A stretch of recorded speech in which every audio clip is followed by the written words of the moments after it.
Hola a todos y bienvenidos a este análisis.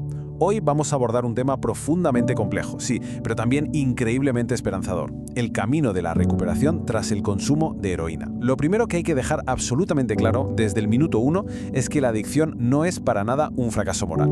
Es de hecho una condición médica tratable. Y al entender la ciencia y la estructura que hay detrás de este proceso, podemos desmitificar por completo el camino y darnos cuenta de que con las herramientas adecuadas hay muchísima luz al final del túnel. Vale, vamos a sumergirnos de lleno en esto. Nuestro recorrido de hoy tiene 4 etapas. Primero, la naturaleza de la adicción. Segundo, cómo superar la abstinencia física.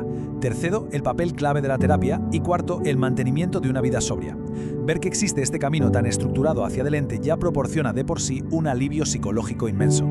Empezamos con la primera etapa, la naturaleza de la adicción, comprendiendo el cerebro y los factores de riesgo. Y es que entender la parte física de esta enfermedad es el primerísimo paso para la recuperación. Fijaos bien en cómo funciona esto. Al ser un opioide, la heroína se acopla directamente a los receptores del cerebro, concretamente a los que están ligados al dolor y al placer. Y de repente, el cerebro se inunda literalmente de dopamina. Esto es lo que provoca esa sensación inicial de euforia extrema, conocida comúnmente como el famoso rush. Pero ojo, porque esto es solo el pistoletazo de salida de un proceso de adaptación física muy profundo que el cuerpo arranca casi al instante.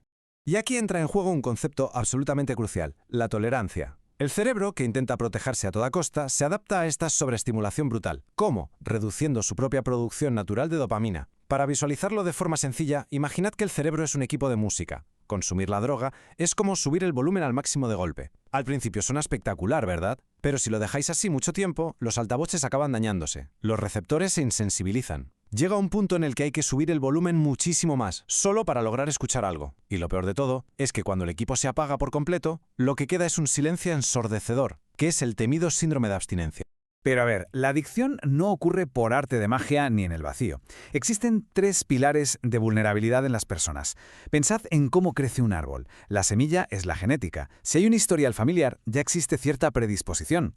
El suelo en el que plantamos esa semilla es el factor ambiental, cosas como traumas, la falta de apoyo o entornos difíciles en casa.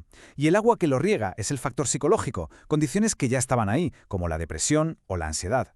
Es la mezcla tan compleja de estos 3 elementos lo que realmente determina la vulnerabilidad de alguien. Y todo esto ilustra a la perfección cómo arranca un ciclo implacable. Es una auténtica rueda de hámster que no para de girar. Empieza con ese rush del que hablábamos y una brevísima calma. Luego, cuando los efectos desaparecen, caen encima los brutales síntomas de la abstinencia, hundiendo a la persona. ¿Y qué pasa entonces? Pues que se desencadena el paso 3. Un deseo incontrolable, un craving de consumir otra vez única y exclusivamente para aliviar ese dolor físico. La rueda gira y te atrapa, y no para hasta que la ayuda profesional logra meter una cuña y romper el mecanismo. Así pasamos a la etapa 2, superando la abstinencia física, navegando la desintoxicación de forma segura. Pensad en esto como un obstáculo predecible y sobre todo temporal. Es súper útil comparar la abstinencia física con una gripe extremadamente fuerte. A nivel fisiológico, síntomas como los sudores fríos, los dolores de huesos, el insomnio y la ansiedad alcanzan su punto más alto, su pico máximo, entre las 24 y las 72 horas después de la última dosis. Es una fase durísima, por supuesto, pero saber que este sufrimiento tiene un límite, que llega a un pico y luego inevitablemente empieza a bajar, ayuda una barbaridad a que las personas en recuperación se mentalicen de que ese dolor se va a acabar. Para cruzar este bache tenemos 2 enfoques que se complementan. Por un lado, podemos construir nuestra propia fortaleza de confort, beber mucha agua, practicar yoga suave, hacer ejercicios de respiración y rodearse de apoyo emocional. Y por otro lado, tenemos la caja de herramientas médica. En muchísimos casos, los doctores recetan opciones farmacológicas como la buprenorfina o la metadona, que ayudan a controlar de forma súper segura esos síntomas más fuertes y reducen los antojos. En resumen, hacen que todo el proceso sea muchísimo más seguro y llevadero. Llegamos al módulo 3, el papel de la terapia, descubriendo las causas subyacentes. Porque cuidado, sobrevivir a la desintoxicación física es solo el principio del verdadero trabajo. Lo realmente interesante de este concepto es que nos muestra una gran verdad. La adicción visible, el consumo en sí mismo, es apenas la punta del iceberg que asoma por encima del agua. Debajo de la superficie, escondidos en la oscuridad, están los problemas psicológicos de verdad, traumas del pasado, ansiedad crónica, problemas de autoestima. Si solo nos centramos en la punta, ese inmenso bloque de hielo que hay debajo va a seguir siendo una amenaza capaz de hundir el barco de la recuperación. Así que la terapia trata precisamente de sumergirse ahí abajo para desarmar esa base Y para desarmar ese iceberg usamos varias herramientas, por ejemplo, la terapia cognitivo-conductual, o TCC. Es brillante para identificar y cambiar esos pensamientos negativos que nos sabotean. Luego está la terapia dialéctico-conductual, que se centra en enseñar habilidades para regular esas emociones que a veces nos desbordan. La terapia de grupo, por su parte, te da una conexión invaluable con personas que están pasando exactamente por lo mismo, para que no sientas aislamiento. Y finalmente, la terapia familiar reconstruye los puentes y resuelve los conflictos en el entorno más cercano.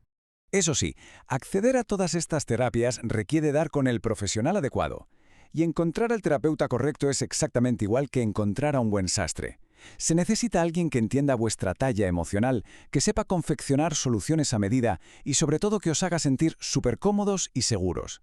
La confianza mutua lo es todo aquí. Si no hay esa chispa de comodidad, el proceso simplemente no avanza igual. Y entramos en la última etapa cronológica, manteniendo una vida sobria, prevención de recaídas y éxito a largo plazo. La prevención empieza por identificar los famosos desencadenantes. Imaginad que la vida diaria, después de esa recuperación inicial, es un campo minado. Los desencadenantes, que pueden ser situaciones de estrés, el aburrimiento, volver a ciertos lugares o ver a viejas amistades, son las minas terrestres. Caminar por ahí a ciegas es increíblemente peligroso. Pero, si nos hacemos un mapa mental y señalamos exactamente dónde están esas minas, podemos navegar por el terreno con muchísima seguridad y evitar pisar las zonas de peligro. Pero claro, ¿qué pasa cuando el peligro aparece de forma inesperada? Para eso es vital tener preparado un botiquín de primeros auxilios emocionales. Y ojo, este botiquín no tiene tiritas, tiene acciones súper concretas.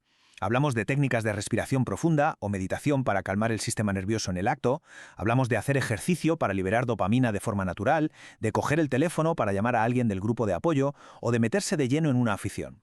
Son herramientas imprescindibles para gestionar los antojos de forma constructiva cuando inevitablemente llaman a la puerta. Y hablando de apoyo, nadie, absolutamente nadie, debería intentar escalar una montaña en solitario. Mantener la sobriedad requiere de un auténtico equipo de escalada emocional. Familiares, amigos comprensivos, terapeutas, los compañeros del grupo, todos ellos son esa cuerda de seguridad vital. Te dan aliento cuando te fallan las fuerzas y te proporcionan el impulso que necesitas para seguir subiendo hasta la cima de una vida plena, sana y, por supuesto, libre de sustancias. Para terminar nuestro análisis de hoy, quiero dejaros con una reflexión bastante provocadora. El camino es largo y a veces hay tropiezos, es la realidad. Pero, ¿y si cambiamos el chip? ¿Y si una recaída no es un fracaso absoluto, sino una oportunidad esencial para aprender y hacernos aún más fuertes? Verlo de esta manera nos recuerda que la recuperación es un viaje continuo, lleno de esperanza, donde cada paso, incluso los que damos hacia atrás, nos enseña cómo blindar nuestro camino hacia adelante. Es puro crecimiento. Muchísimas gracias por acompañarnos en este recorrido. Esperamos que os haya aportado muchísimo valor.